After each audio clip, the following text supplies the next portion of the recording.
আকিকার বিধান কি?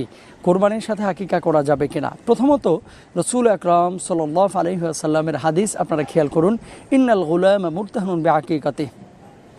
রসুল আকরাম সাল্লাল্লাহু আলাইহি ওয়াসাল্লাম স্পষ্টভাবে বলেছেন যে সন্তান বন্ধক থাকে, আকিকার সাথে সম্পৃক্ত থাকে সন্তানের নিরাপত্তা। আল্লাহ সুবহানাহু ওয়া তাআলা বিশেষ রহমতের চাদরে ওই আকিকা যার ব্যাপারে দেওয়া হয়েছে ওই সন্তানকে ঢেকে রাখেন। অর্থাৎ আল্লাহ তাআলার বিশেষ জিম্মাদারি সাবেত হয় আকিকা যে বাচ্চার পক্ষ থেকে দেওয়া হয়েছে সে বাচ্চার উপরে। এই জন্য আমরা আকিকা দিই।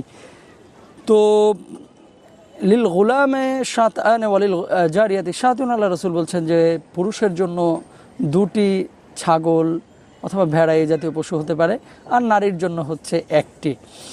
তো আপনার আয়েশা সিদ্দিকা রাদিয়াল্লাহু তাআলা আনহা থেকে বর্ণিত, তিনি বলছেন যে আকিকা দিতে হবে 7ম দিন।